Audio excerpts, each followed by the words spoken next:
Good evening and welcome. We're on time. We've got Leslie Brad sorted. Chloe Page has just completed a 3-hour drive from Manchester to take her place in her Magpie Circle special hot room there.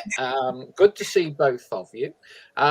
So tonight on the show, how highly do you rate Notts' performance in the victory over Stockport on Saturday? And just how big a challenge the Notts face against the National League's in-form team? 6 on the bounce, 7 straight wins if you count an FA Cup success. That's Bromley coming here to Meadow Lane on Tuesday night. Frank Vincent, your thoughts on him? Does he give us the midfield balance we really need? How many points are we going to get from this run of games? We spoke about 4 massive games against top 10 teams. 3 out of 3 so far from Stockport. We've got Bromley coming up. We've got Grimsby away Saturday, and after a break to the FA Cup, we've got Solihull coming here. Do you want to revise your opinions from last week as to how many points we are going to get? Plus, of course, anything else you want to discuss tonight. Lots of questions and observations are already coming in. Let's just read a few of them out. John Hutt, however I pronounce that, brilliant performance on Saturday. Strange to say, but it felt like a proper game. Can't explain it more than that. Very good point. Totally agree with you. Totally agree with you on that. Phil Buxton, what a game that was. Didn't know they had it in them. Proper football, played by men, not boys. You've set the bar. Nothing less will do. Phil Buxton, Bromley, don't change your winning side. Don't underestimate how pivotal Patterson was, a proper keeper. This lad will go far. He is, of course, sponsored by the Magpie Circle, Phil. I'm sure you would have worked that one out. Have a feeling sentiment will take over. If it's not broke, don't fix it. And I guess that's a debate. I'm not sure it's quite going to be happening yet, but I guess there will be a debate as and when Sam Slocum becomes back fully fit. Chris Gosling, evening all. I know there will be many saying it's just one game and we can't read into it. But one thing we can agree on is that was a benchmark performance that we can judge the rest of the season. Gordon Grant, good crowd, 7,500. Paul, what do you think break-even figure would be? We can talk a little about that later on in the show. Ian Birchinall, evening all. Doesn't Saturday nights feel better after a great performance and result? Vincent was superb again. Max Seth, best performance of the season by far. Our midfield 3 were very good, but I would still like to see a physical dominating midfielder in our ranks. Dean Wingate, lots of new people tonight. That's good. Evening, guys. Hope you're well. Good luck tomorrow with Bromley. Looking forward to our battle at Blundell Park on Saturday. There speaks a Grimsby follower, I suspect. David Shorter. I said on the last podcast that Palmer, O'Brien and Vincent should be tried together in midfield. Plenty of energy, no changes needed. Ian Birchinall, how do you see Cal getting into the starting 11 after Saturday? We'll discuss that. Gavin Young, Notts were fantastic Saturday. Come on, you stylish magpies. Chris Gosling, Ian, I don't think he can. That's in relation to Cal Roberts. What I'd also like you to do now, we've spoken about what a great performance it was, and we'll get some thoughts from Les and Chloe. Tell me the previous game that you thought was a better performance than that, i.e., so this is the best performance you have seen Notts put up since when? Okay, so see if you can specify a game. I'll kick off because I thought of the question. I've been thinking about it. I think it's probably the best team performance I've seen since. Some of you may go longer than this, but I was at the game. I would say it's our best team performance since we won 2-0 at Barrow just before COVID kicked in 18 months ago. Leslie, so what are your old clubs, Stockport? Put into context Notts County's club record goal scorer's view on that performance Saturday, into context of other games we've played, etc. What were your overriding thoughts on that? Well, I was very privileged to meet the chairman of Stockport before the game and some old friends from Stockport. Obviously, I played for them for 3 years, so it was good to see them. I was a little nervous coming into the game one thing that you haven't mentioned, Paul, this isn't a criticism, but we're talking about everybody saying what a great team and he should stay there. The manager made changes from a team that won 4-0 in the week. I know it was only Tamworth, but he made changes. So he is constantly thinking about the next game and what is going to be right for the next game. And I've got a lot of faith in Ian, the way that he handles the players. The players are all on board with his philosophy, and it's just a wonderful place to be. So, sat down with Frank Clark in the director's box on Saturday watching the game, and Frank was a little amazed at the level, shall we say, of football that he was watching. And I didn't actually say, well, it's not always like this. I said, this is quite enough. But I was over the moon. I was absolutely over the moon. I can't go back and say that's the best since whenever. But for me, that has been the most complete performance of a team that I have seen for Notts County for quite a long time. And our special guest on Saturday was Ian McCulloch. And he patted me on the top of the head as he was leaving towards the end. And he says, what a fantastic performance. And he backed that up with a text the following day. So, former players are watching that and sort of over the moon. And a lot for me has to be a plus with Frank Vincent there. He turned the game in midweek with his runs from midfield. When you analyse Saturday's performance, he's broke down the right hand side and interchanged with Kyle Wotton, and then he's picked out Kyle to stick it in the net, and then he breaks up play on his own penalty box for the second goal and bursts through, and just a wonderful. He reminded me of Don Masson going back to my days. And he put some pressure on him, innit? Yeah, he looks an absolute gem in there at this. He looks like he wants to play, wants to get on the front foot. And it wasn't just Frank. We're looking at Conor Rawlinson and Kyle Cameron breaking the line from the back and bursting through midfield. And it was a wonderful game to watch. I didn't want it to stop until injury time when I thought, here we go, it's Halifax all over again. But no, I'm not knocking that performance. I'll take that anytime.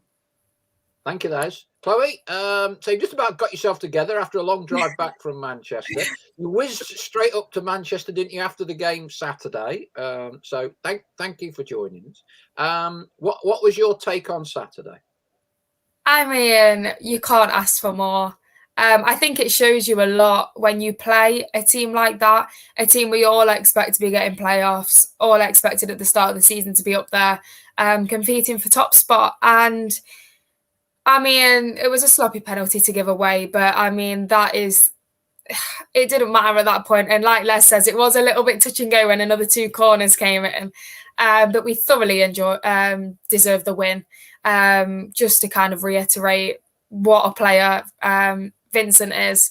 He's becoming my favourite player already, and I've seen him twice. We found another diamond, really, and we keep seeming to find them, and I don't know where we're getting them from, but it's working for us. And he's just such an all-round player. Obviously, we've only seen him in 2 games, and long may it continue, but he's not only just a goal threat. I mean, like Les says, for the second goal, he's the one that's winning the ball back, which is what we needed in midfield. And the midfield 3 worked. I mean, I'm a big Jim O'Brien fan. I think everyone knows that by now. I'm not quite sure about the Man of the Match award. I think that it probably should have been Vincent, but I can't take it away from Jim, bless him. But I just think that it's a really balanced team. And at the start of the season, we had the kind of debate on a lot of Notts fans saying we need a prolific goal scorer. And I think you need to look at what we've already got. We've come up against a team, and I mean, you can name 5 or 6 of them who shouldn't be playing in this league, the Stockport players, kind of like Paddy Madden. They've got Rooney, Quigley, and Notts fans would be quick to, at the start of the season, to say, well, I'd take any one of them over what we've got. And we come up against them, and don't get me wrong, they had a few chances. That was always bound to happen. But we always look confident. And with what we've got, we came out and won the game quite we were quite dominant, to be honest. So I think they need to take a long look at what we've already got. Don't get me wrong, if injuries could become a problem, but at the minute, everything's all happy, and I hope we can take it forward to Tuesday. Indeed, Chloe, indeed. Les, I'll tell you one thing that I think particularly impressed me Saturday was, and you've mentioned this before in previous podcasts, about getting opponents' defences turned. You know, defenders will always want to play the way they are facing. The one thing they don't want is to be turned. And I thought the way that we approached the game appeared to be much more efficient and dangerous. And I think if you can reproduce that level of performance and that type of performance on a relatively consistent basis, I can see it. I can see that performance bringing us a lot of points. Because for me, on some games when we've been, people would say we dominated the game, we didn't necessarily have a whole stack of clear-cut chances, and other teams would nick something, whatever it is. But I thought we were very dominant, and I thought it was very effective on Saturday, more effective certainly than anything else I've seen this season. Yeah, I think you're right in what you're saying. A lot of games we've sort of controlled possession. We've got the ball at the back and we pass it around, and we've moved forward, shall we say, in a slow build-up and not really disturbing opposition. But I'm sure, the last two games, we've been entirely different. We've got on the front foot. As I said, the centre halves are breaking from the back, coming through lines. Certainly Vincent has changed things. All of the players seem to be on the front foot and getting the ball forward. And I think certainly Stockport on Saturday were probably shocked by the way our approach to the game, and they couldn't get into the game, could they? I can hardly remember a chance that they created. There was one in the first half when they had the shot and it got blocked. But I can't hardly remember any other. And I think that was due to the way that we were playing in such a positive manner. And I must also mention at this stage, I am absolutely over the moon with the way that the goalkeeper is performing here in Patterson. When I went up to Halifax, and I won't say I have the best of games there, but certainly with his distribution. But over the last few games, he has looked a top quality goalkeeper, and he's certainly putting Sam under pressure now to get back in. He's doing that job now, and I would imagine Ian's thinking, well, they've got to fight their way back in. He is doing a fantastic job. He controlled that 6-yard box. Every time that ball went in there, he was catching it. He wasn't flapping it, got it, and he was starting attacks moving from that position in a real positive manner. So he is a massive plus for the squad. Yeah, right on cue there, Les, because Andy Esom had just posted a message to us saying, watching live for a change here in Cornwall, can we talk Pato? And then, of course, you went straight into it. And very good. Anthony Patterson. So what do we think, Chloe, of him? I think I'm right. Was it his first game, Altrincham? Was that his first game? Yeah, it was. Yeah. So not an easy game. No. You lose 1-0.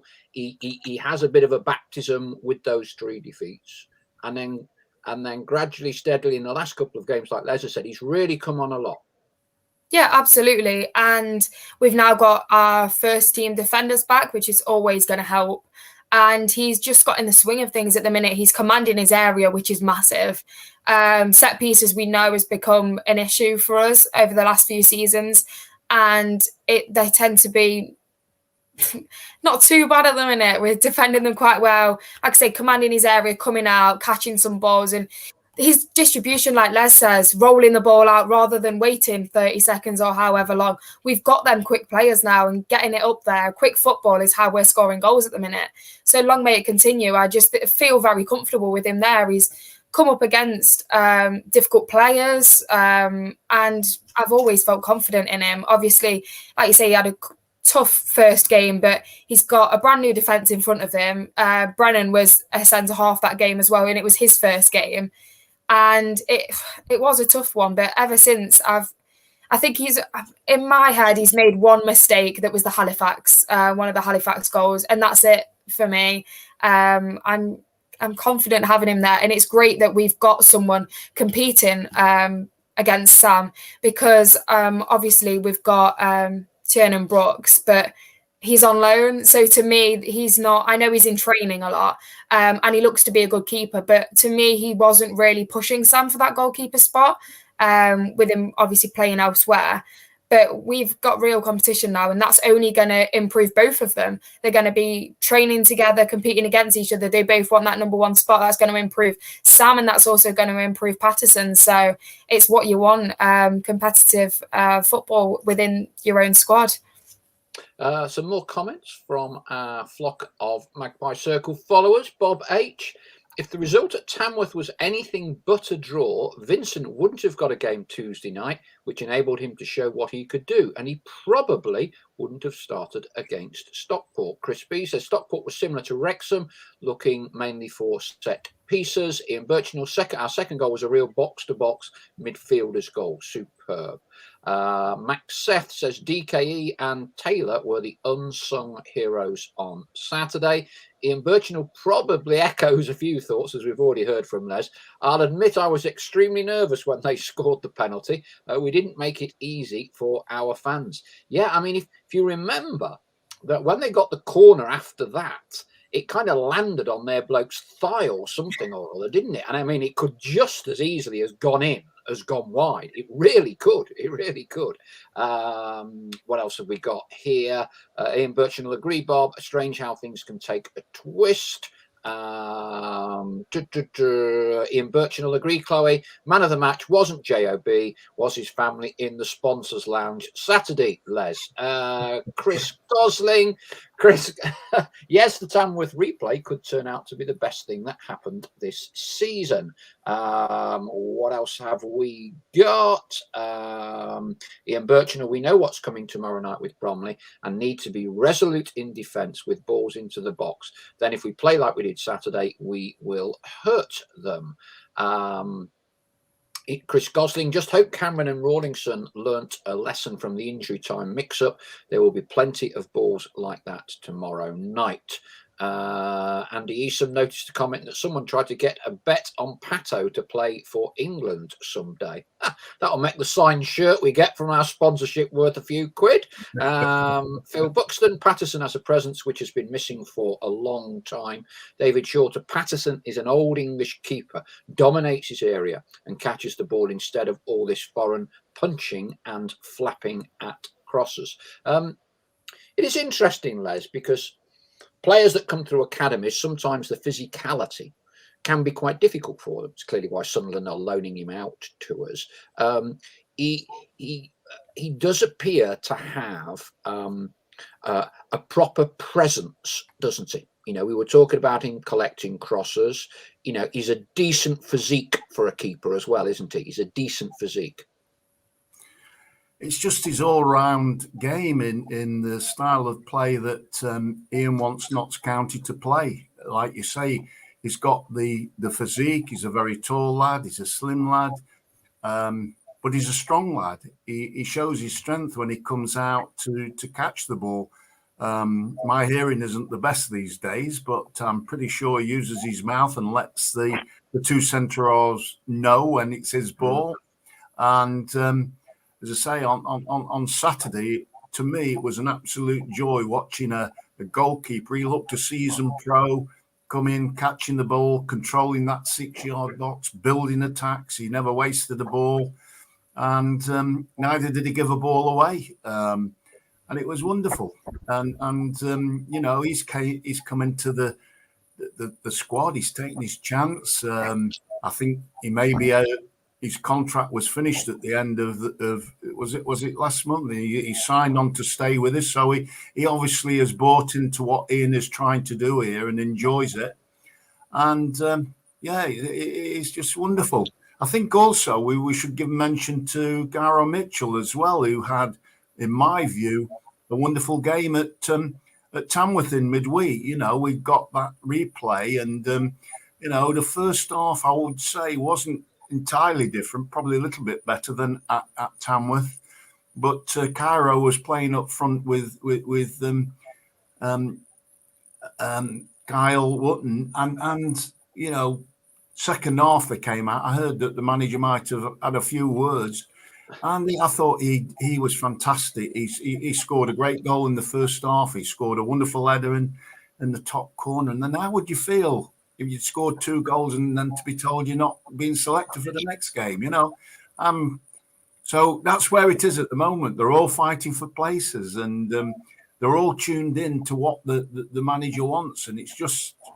I just think it's just the club is in a wonderful state just at the moment, and there are some big games coming up. We're starting with Stockport, you know, and you think, the players, how they're going to deliver? You know, we're all coming to the match on Saturday thinking, you know, hope we can do it, but not certain. That on Saturday I thought was a real class performance, and hopefully it's a benchmark with the other games coming up. So.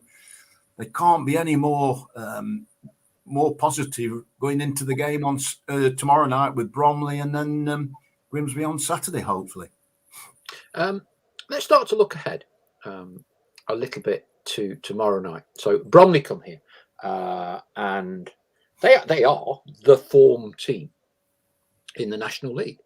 6 straight wins, Barnet 2-0, Dover 1-0, Grimsby 3-1, Weymouth 3-0, Torquay 2-0, Aldershot 3-2. That's 11 goals they've scored in their last 4 games. Andy Woodman has certainly done a very good job down at Bromley. We kind of know some of the tried and trusted players, very similar group to last season. Michael Cheek up front. The centre half Bush. We know that there will be a lot of long throws coming in and all of that. Now, I have to say, I did predict we would win on Saturday, and I also did predict we may well lose tomorrow night. I think that some of the characteristics that Bromley show are some of the characteristics that Notts need to combat on a regular basis, and haven't always been able to do so in their stint in the National League. The one thing that just makes me a little bit nervous about tomorrow is I'm not talking about manager and players here. So I think sometimes as fans we kind of have a bit too much of a superiority complex. And I think we should show more respect sometimes to the opposition. Bromley have won 6 on the trot in this league. I'm not sure whether we've managed to achieve that in the National League in 2.5 years. Clearly, they're doing something right. Clearly, they've got the right kind of formula. They beat us at the end of last season, didn't they? In the regular season. Chloe, are you of a view that turn it on like Saturday and there's no problems, or are Bromley going to throw a spanner in the works? I mean, it's difficult because they play a different style of football that is kind of direct, long balls over the top to try and split a defence. I think they'll probably try and play. We'll try and play them offside, which I hope we don't. That didn't prove too well against Chesterfield when we tried to do that. So I hope we don't do the same thing there. But it's just going to be a different test to what Stockport was. Stockport, we were able to play how we wanted to play. That's because they play kind of a similar kind of style of football. They want to play football and get it to their key players, which is kind of similar to what we do in a sense, but this is going to be something very different. And like you say, we can't rule them out. You've got to look at form. That's what I look at. It's easy to say Stockport are a big team, but they were kind of out of form a little bit. Don't get me wrong, it's still a very tough game and they've got players that can turn it on at any minute. But you've got to look at Bromley's form and it's going to be difficult. You gave us a right mix of teams that they've managed to beat. So they clearly have come up against different styles of play by different teams and come out and won. So I think it's going to be difficult. But saying that, I do believe that it's quite a strong statement, but us playing at our best, kind of like yesterday, and I think we could have even scored more, that we can beat anybody. And obviously you're going to get goals where maybe it's just a mix-up or a slip-up or something. It's always bound to happen. There's bound to be mistakes, but we play kind of like that, and I don't see why we can't go and beat them. But again, we've got to kind of grow into the game, look at how they're playing. We can't just go in with an idea of this is how we're playing, and we can't change that. We've got to be able to adapt to the game, see how it's going at halftime. And I have no doubt that Ian can look at his bench at halftime, and if something's not working, we'll switch it up. And that's a good thing at the minute. We've got good players coming through. So Vincent looks like to be a first team player, which means someone's dropping to the bench, which means we've got a good player to come on at any point of the game. Again, with Mitchell, if you're not going to start him, he's a great player to bring on, change the formation up a little bit and add you something different. So I'm looking forward to it. Again, another test. Again, with Grimsby, is going to be another huge test. I think I'd like to see a minimum of 2 points out of both games. So either draw both, win one, lose one. I'd be happy with that. I think they're two very difficult opponents, and we can't go in thinking that we're going to win them all. But we've always got a good chance with how we're playing at the minute, and confidence has got to be sky high at the minute. So take that into Tuesday and then see what happens. Les, do you think we're going to have to work harder to impose our style of play onto Bromley tomorrow, or do you think we will be in a position where we can carry on from where we left off on Saturday? I think we have to continue how we played Saturday. It was so positive, at the same time giving respect to Bromley and the way that they play. We have to be ready for anything that they throw at us. And we've got to try and avoid giving away throw-ins in 30 yards from our goal line. As we know, they throw that ball in there, and they're going to be very physical and fight everything that's in there. So if we can go out with that attitude, but we haven't got to worry too much about them. We've got to be on how positive we are. We are on the front foot, and we're going to go and beat them. That's the attitude that we have to have going into the game. Chloe, and I'll come back to Les on this one as well. Ian's rotated players this season. In decades gone by, the Brian Clough mantra, you win a game, you win it game well, you just keep the same team. Clearly, football has moved on. Would you be wanting, expecting, looking for an unchanged team tomorrow? Or is this picking different players to combat different challenges that Bromley may pose tomorrow night on Tuesday? I think you've got to keep the majority. I think one, maximum two changes. I'm not even sure I'd make two.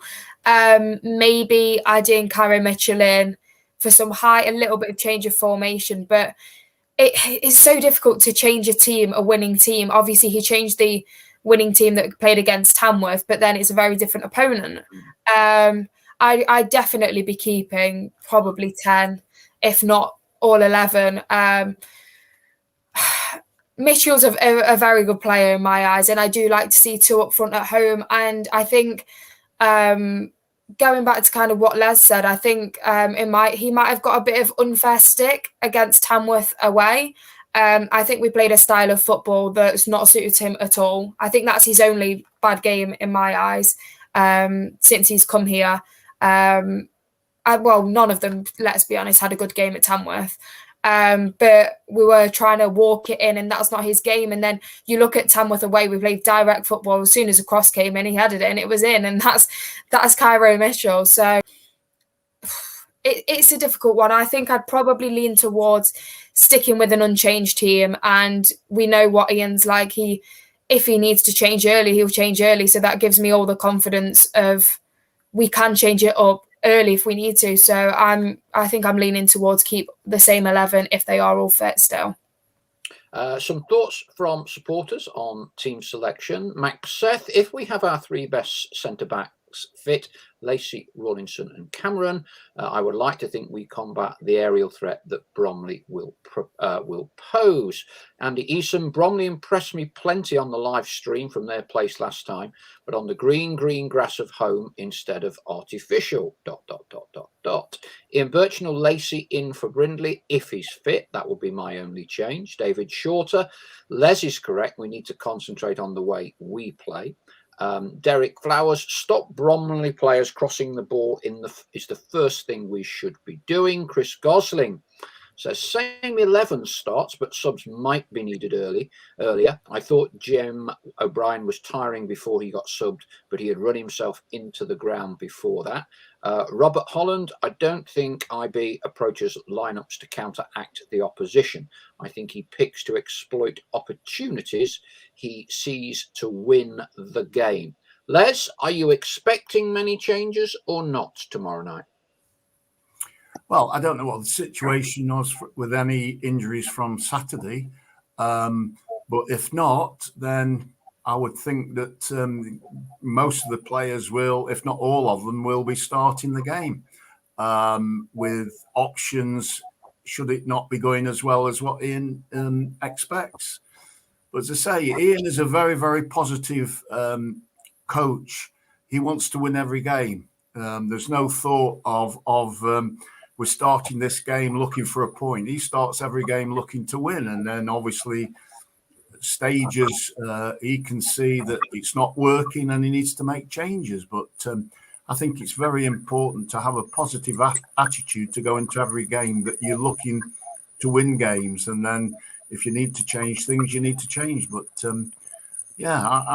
I think Saturday was, I'm keeping my fingers crossed that was a benchmark on Notts County going forward.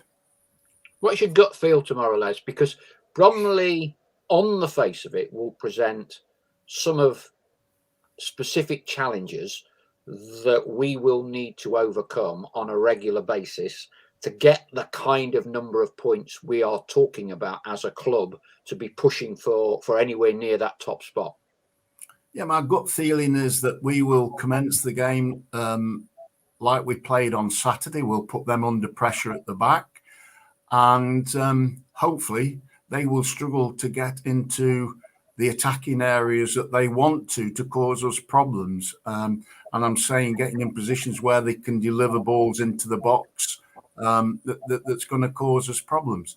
So, no, I'm very much of a positive nature at the moment, that we will be on the front foot. We'll cause them too many problems that hopefully that they're not going to cause us too many. Chloe, a word.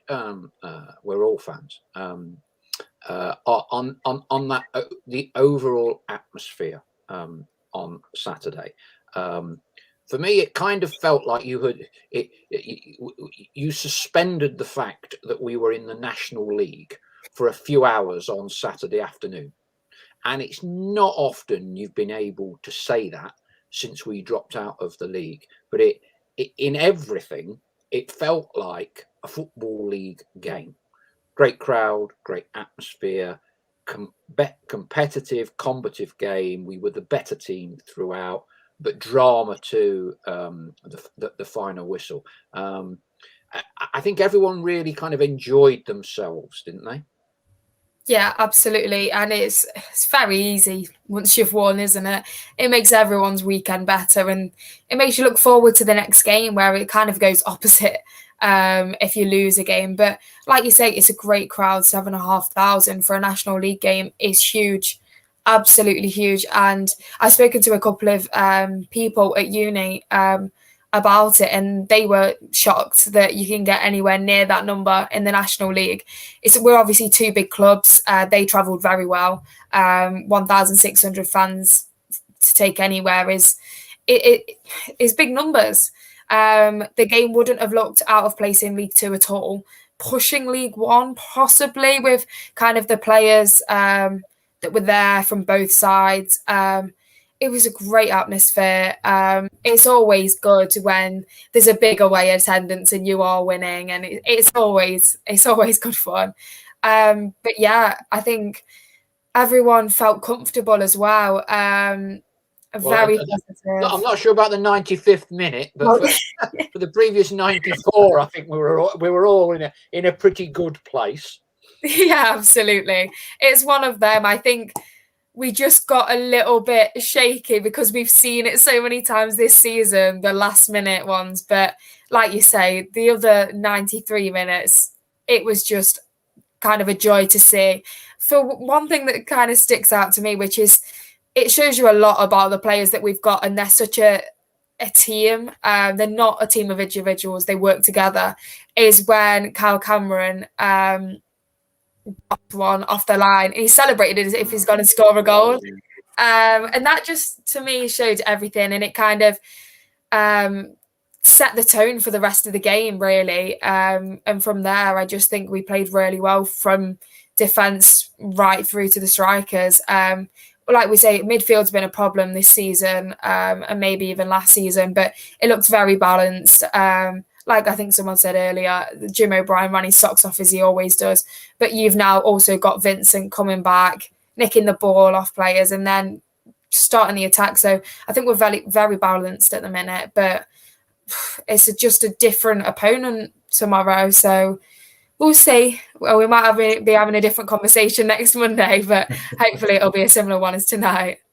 A word also from Adi Clark. Now, Adi won our competition to win the Kel Roberts match-worn shirt that we had a few weeks ago. So Kel, via Ellis Kelk at the club, kindly signed the shirt, and it was handed over to Adi. You may have seen a shot or two on social media. Adi came up to say hello, to see me in the Pavis on Saturday. Very good to see him and one of his friends.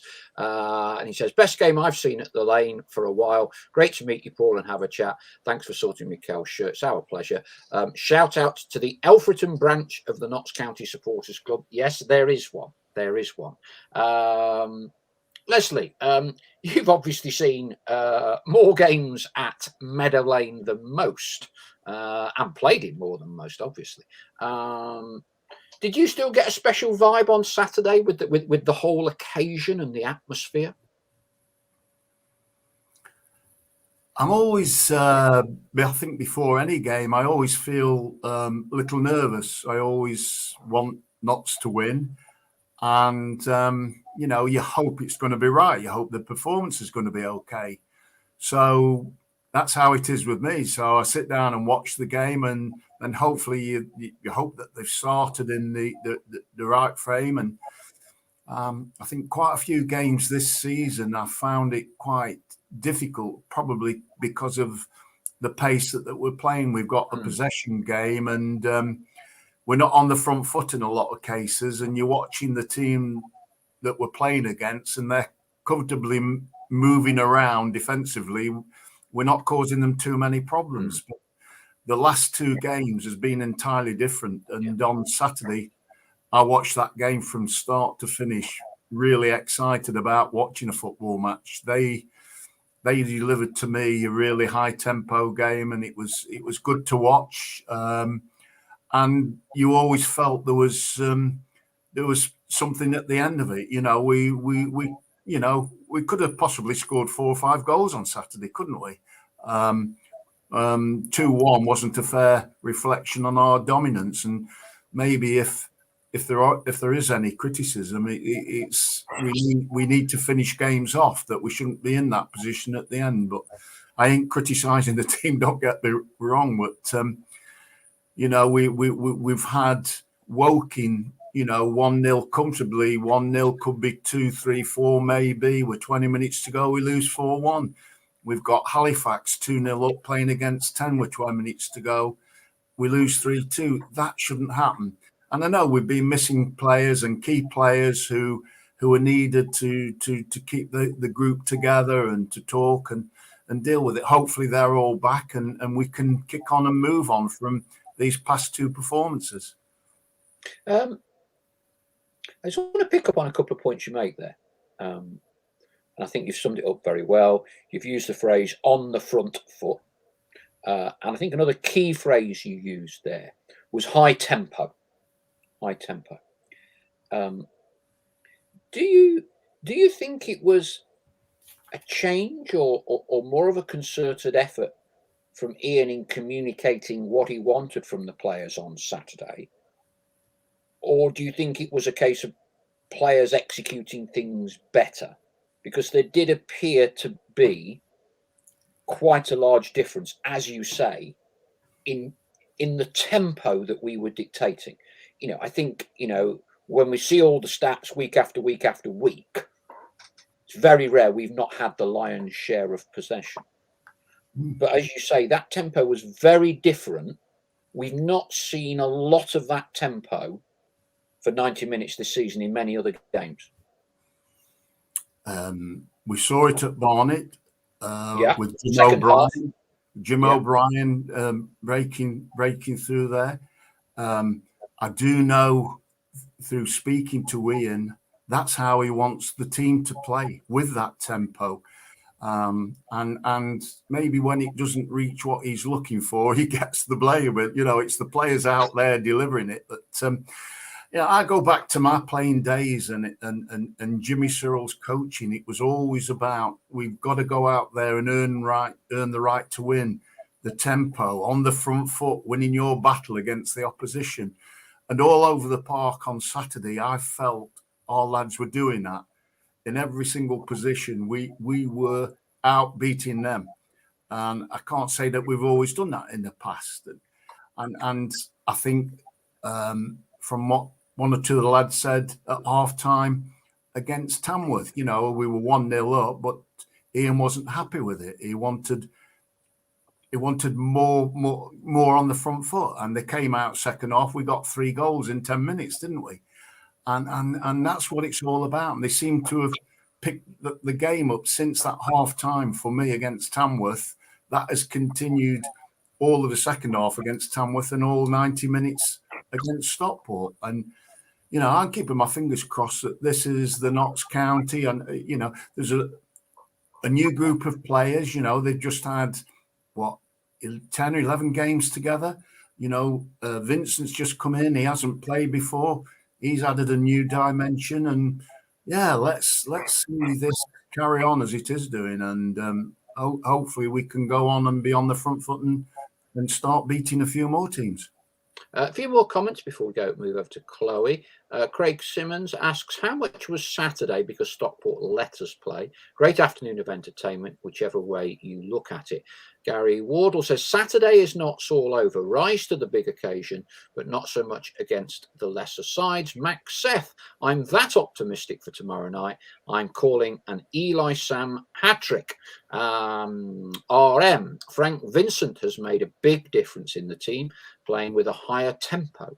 Ian Birchinall, the players really looked up for it Saturday, and Cameron's block on the line showed that for me. It was like we had something to prove. They need to do that every game.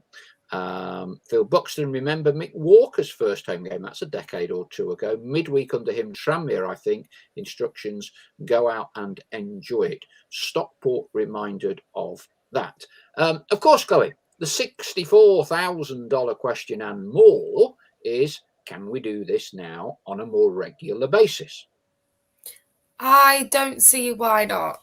They've proved they're good enough. Obviously, opponents differ, and I understand where people come from when you say you've got to go and play your own game, which I agree to a certain extent, and we shouldn't necessarily be changing ourselves to, especially at home. You kind of should stick to how you want to play the game and hopefully dictate that. But then things can happen in the game that means that you have to change the style of football to get the best of what you can out of it.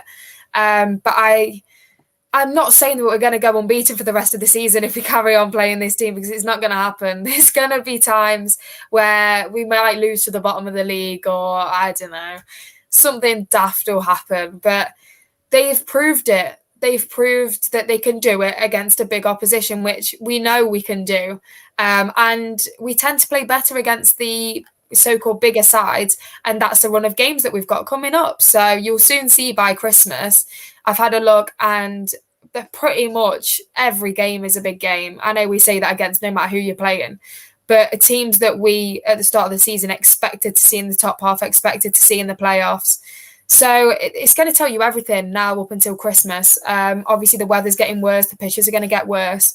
There's a lot of different factors you can pull into it. But that performance that I saw on Saturday, if they get that going every week, then we're going to be a force, to be honest. If you can start getting a few more clean sheets in that, it's only going to benefit them. So I don't see why they can't go on a run. But obviously, being realistic, you're going to lose some of those games up until Christmas. But it really depends how you bounce back. I think someone made a really good point earlier of we all complained when we had that replay against Tamworth. But actually, at the time, Ian Bircham was happy about it. He wanted to keep playing more football because he said in his interview, which I didn't agree with at the time, I thought the worst possible result for us at Tamworth was a draw because we didn't need any more games. You know, Saturday, Tuesday isn't ideal for anyone, especially if you're picking up injuries. But it actually has sorted us out for the better. They've clearly, like he was on about with Les, something's happened, whether, I don't know, Bertram's explained it in a different way of how he wants them to play, but something has clicked. It clicked in the Tamworth game. We obviously had a little bit of a shake-up against Stockport, but it's showing that every player is understanding their role now and understanding exactly what Ian wants from them. So as long as they're all working together and kind of taking what Ian's saying on board, then I don't know why we can go on a nice little run. And if we do get a defeat, it's really important that you bounce back.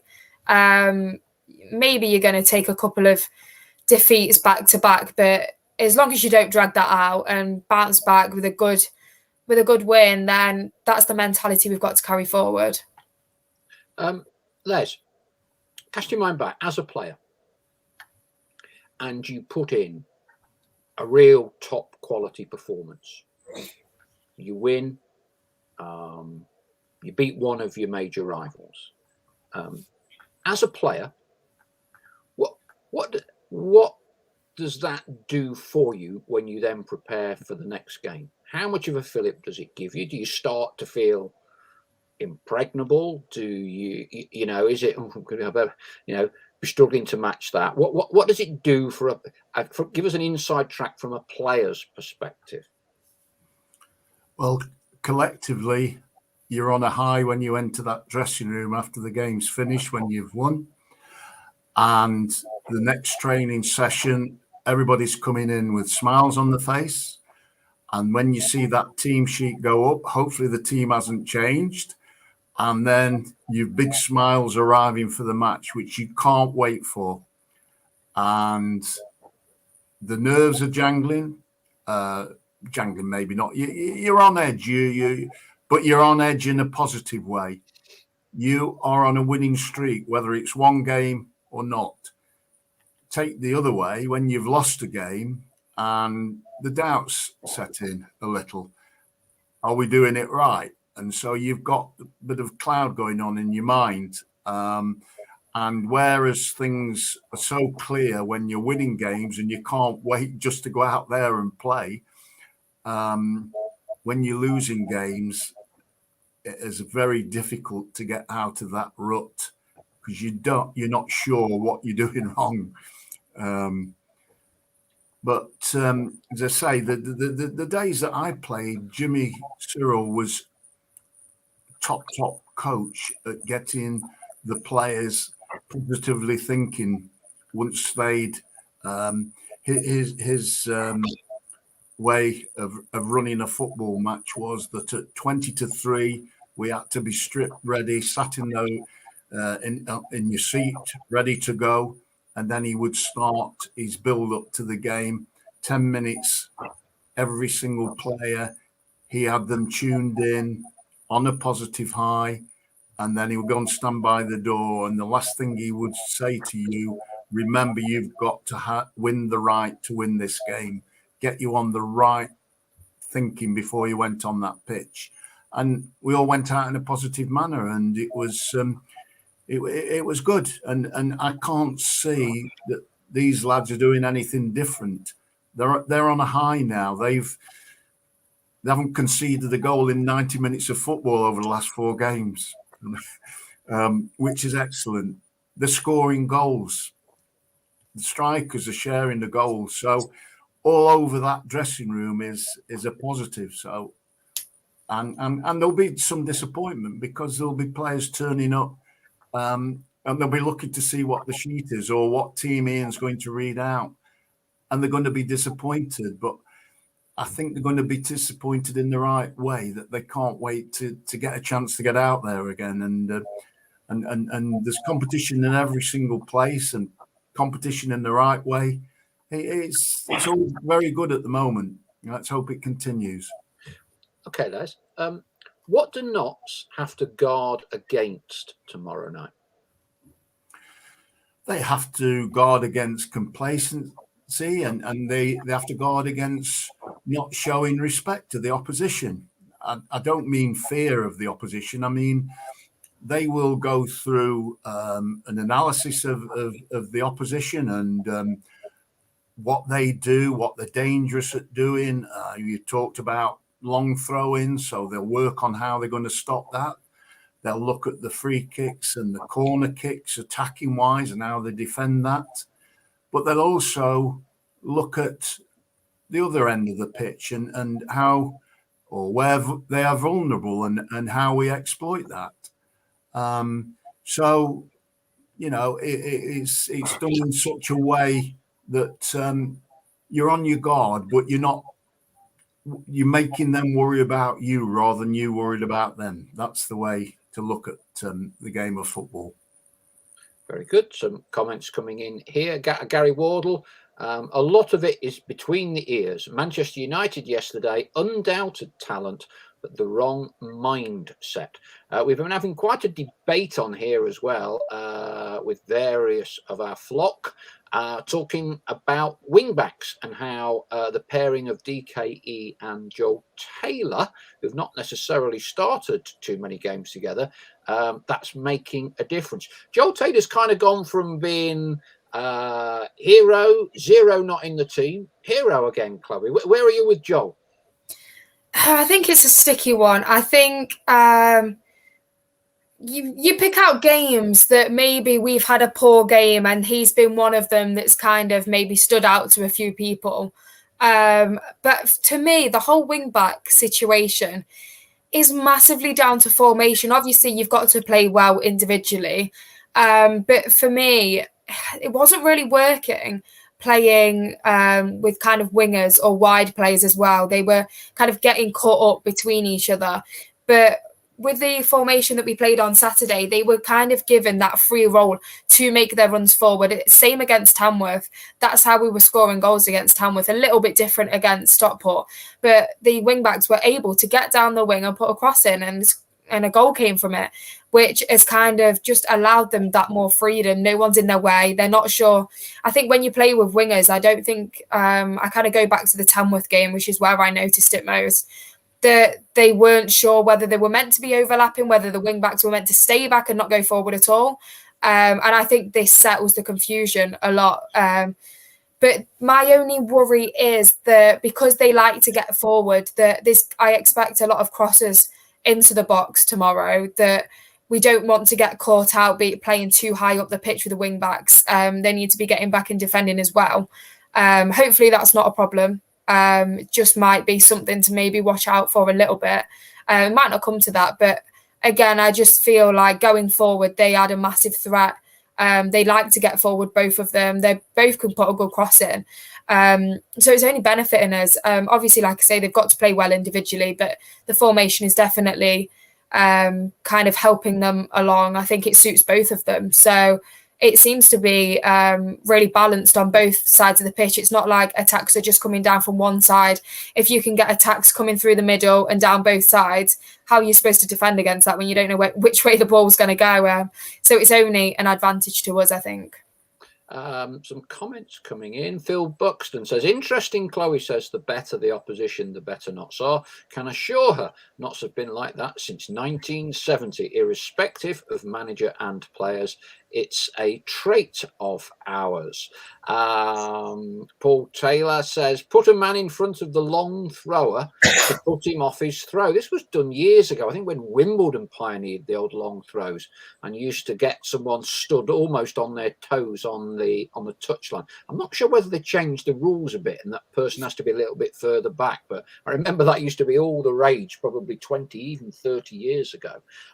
Chris Gosling makes a good point. The difference is Dion and Taylor cross at the earliest opportunity. Kind of ties in with some of the points we were making about getting back fours or back fives to turn, which I think makes a huge difference.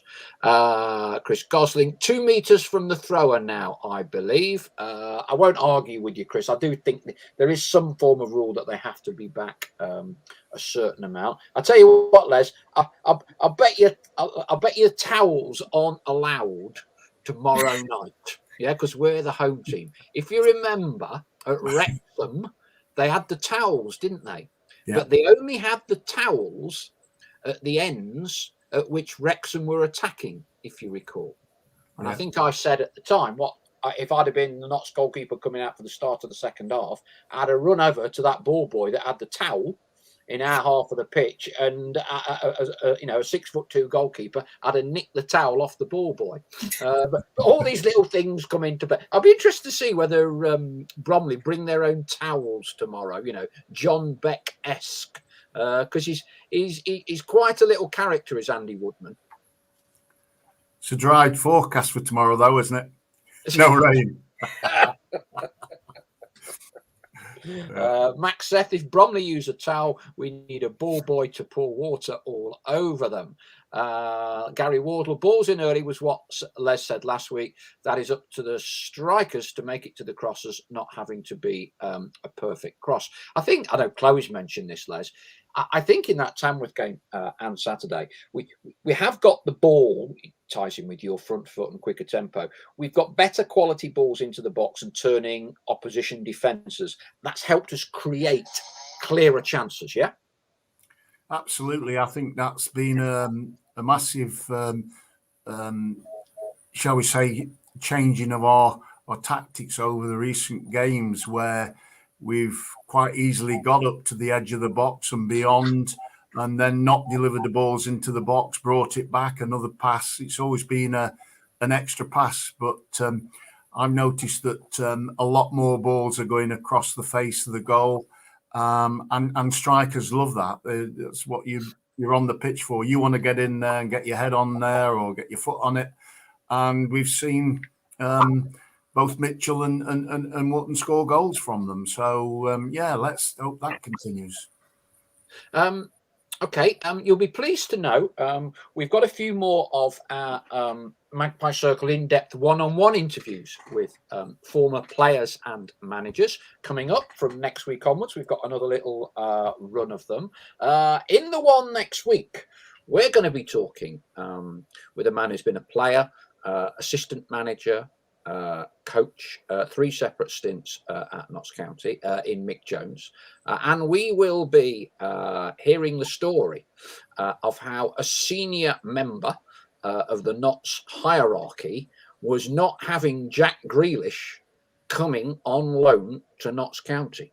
Too young, not good enough, says this member of the Notts hierarchy. And Mick had to push it along a bit for us to get Jack Grealish into Notts County. So that'll be one of many stories. And Les, of course, you keep in regular contact with Mick. Mick's had 1 or 2 health battles. Delighted though he is joining us.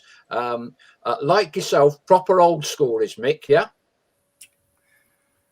Mick, fantastic man, fantastic player for the club.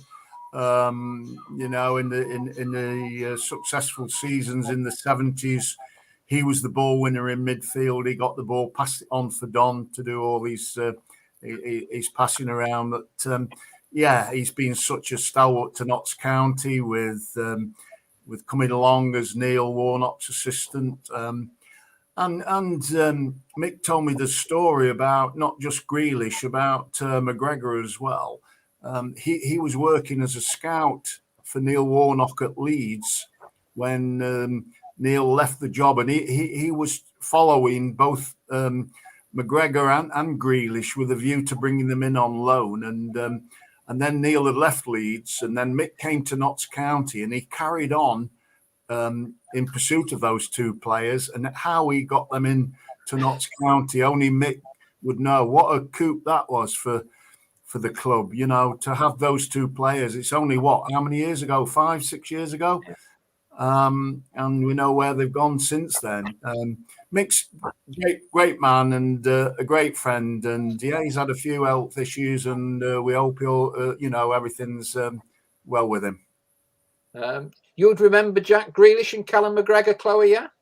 Yeah, the shirt behind me is signed by Grealish. So I wish it said Grealish on it. I think it'd be worth a little bit more than his 17-year-old signature, I'm sure. But yeah, an unforgettable season from not only Grealish, but McGregor.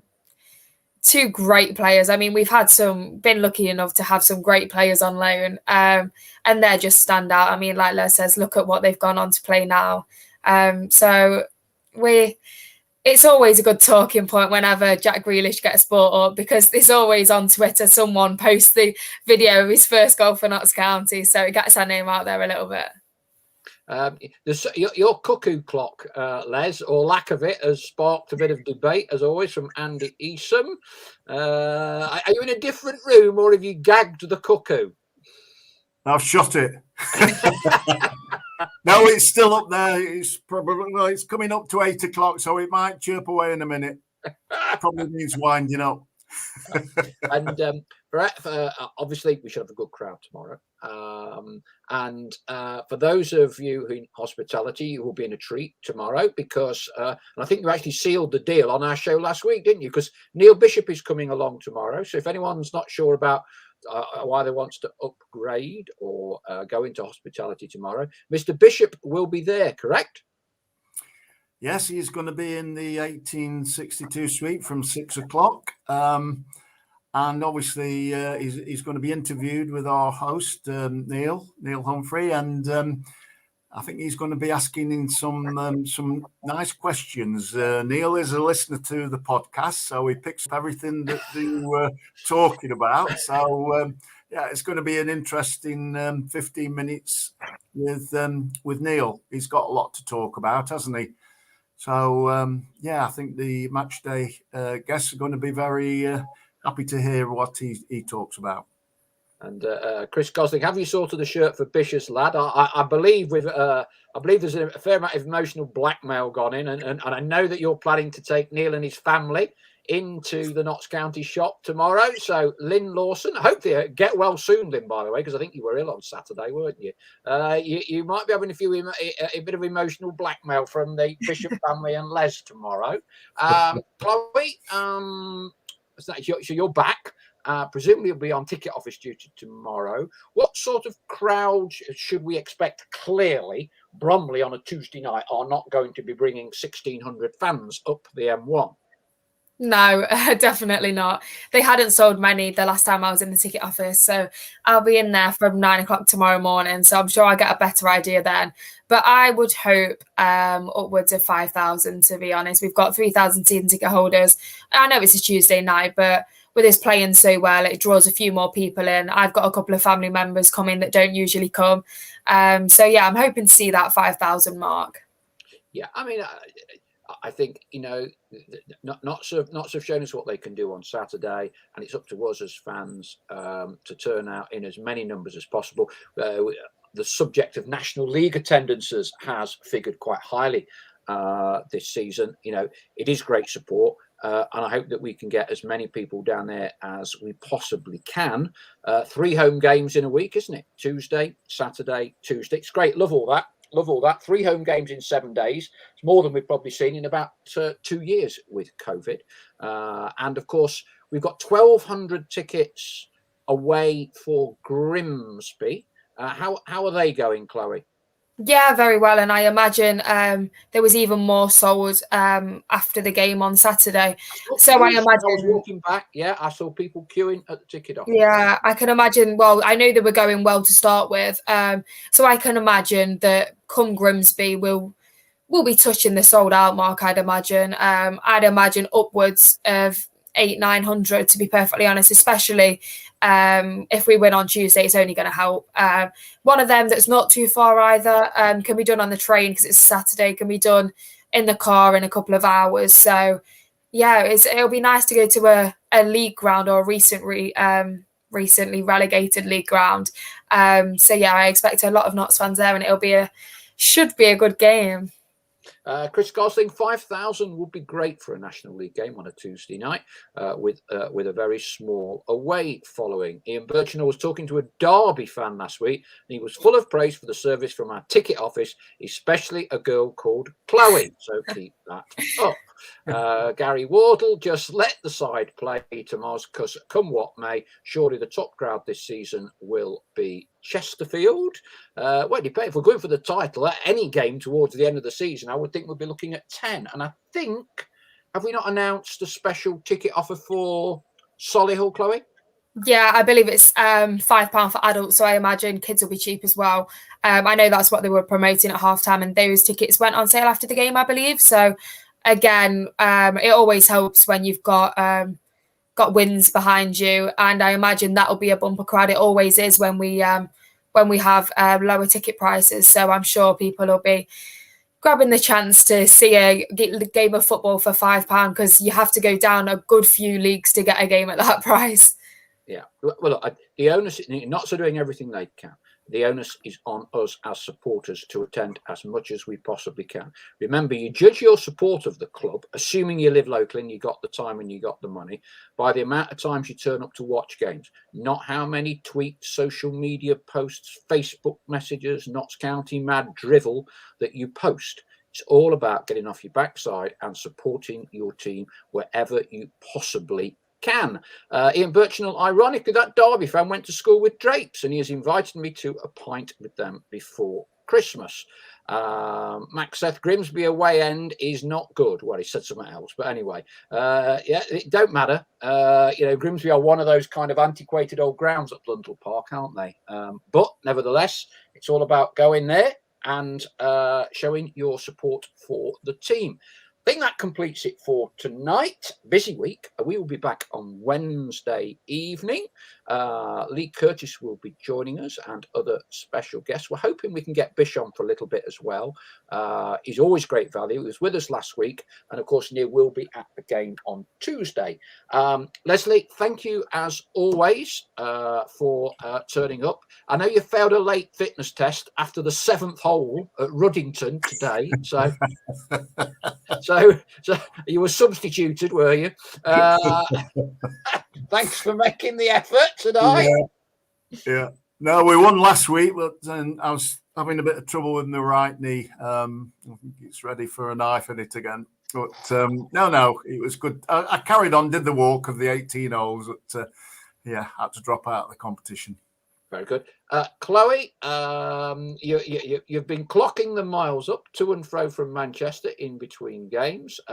Nice long stint in the ticket office tomorrow and be able to watch the game. Thank you very much as always. Yeah, thanks for having me again. Okay, that completes it for tonight.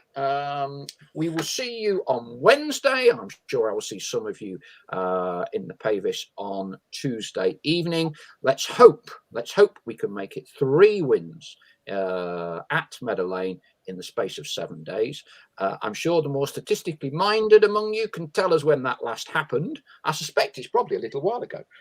Let's hope we can do it. Thank you very much for listening and for all of your comments tonight. Take care and see you soon.